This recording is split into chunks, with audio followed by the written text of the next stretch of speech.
Secretary-General reported missing. Delegate registration begins in Melbourne. And AMUNC 2012 declared open. We now declare this conference open.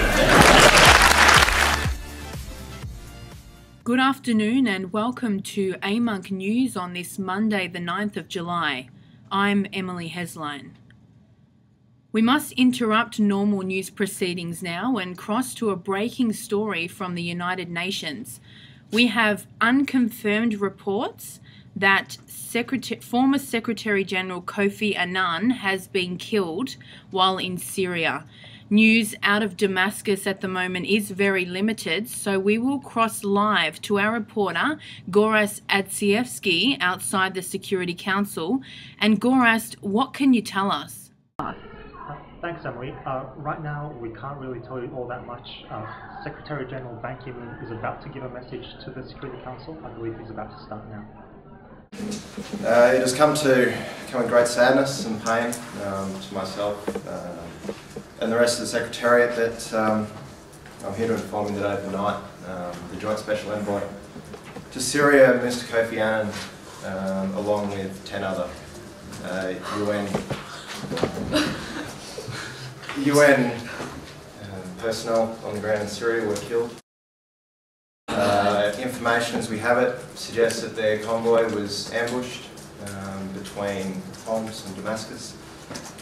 I would like to offer my condolences to the families of these men and women, and especially to the family of Kofi Annan. As many of you be aware, he occupied my post previous to me, and my heart does have to go out to him. At this stage, it does appear that he was specifically targeted by a splinter group of the Syrian Republican Guard, and information is still coming to hand, and we'll pass that on to you. Now, as you have just seen, that was Secretary-General of the United Nations Ban Ki-moon, and just confirming the news that former Secretary-General Kofi Annan has been killed in an attack orchestrated and carried out by a splinter group of the Syrian Republican Guard. At this stage, it looks as if Kofi Annan and his envoy were specifically targeted. We will now cross back to Gorazd. And Gorazd, terrible news coming out of that statement. How do you think the United Nations and the international community is going to respond to this? Well, Emily, Ban Ki-moon has just finished his statement. He has confirmed that Kofi Annan has been killed in what's believed to be a targeted attack in or around the Damascus area. Right now, it's believed that rogue elements of the Syrian army are responsible. It's not clear what ties they might still have to the Assad regime. From what I've heard of Security Council discussions at the moment, there isn't any real clear consensus on how to proceed from here. There is talk that China and Russia will no longer be able to justify delaying action in Syria. Just what that action might be is uncertain. But there is definite talk of getting foreign troops on the ground in Syria. Whether that actually eventuates is still up in the air, but I'll have more later on. Thank you, Gorazd. And we will stay with this story and bring you updates as they come to hand. Now back to normal news proceedings.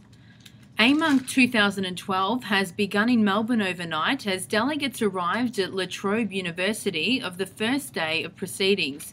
Registration was held in the Odeon Centre for the majority of delegates, eventually including the University of Sydney delegation with their 11th hour arrival, apparently due to tram issues. Another key event for day one was the inaugural opening ceremony held at La Trobe University's Union Hall, and we will cross to reporter Alan White, who is there now. The opening of AMUNC 2012 was held here yesterday in the Union Hall of La Trobe University.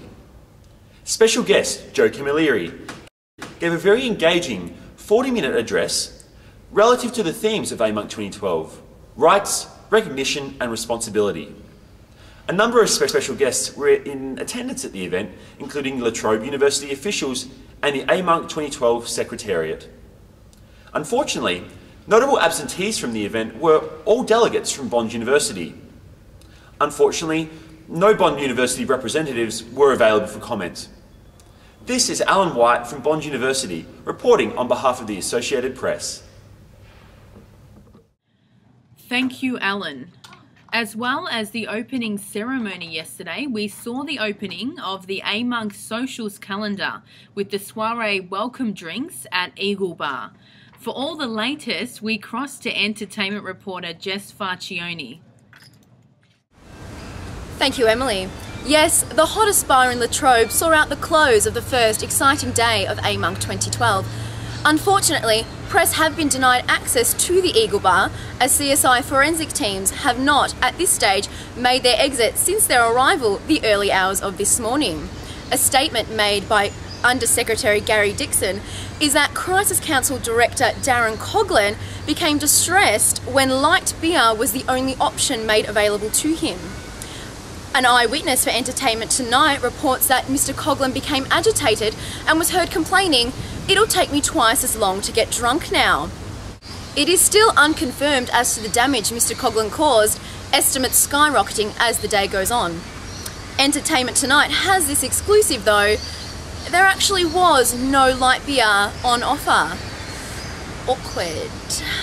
With committee dinners this evening and the Boho Ball tomorrow, the week will surely be nothing short of entertaining. Stay tuned for all your entertainment needs. I'm Jess Farcioni for Entertainment Tonight. You stay classy, AMUNC 2012. Back to you, Emily. Thanks, Jess. That's all for this Monday, the 9th of July. We hope to see you again soon. I'm Emily Hesline. Good night, Melbourne, and a good tomorrow.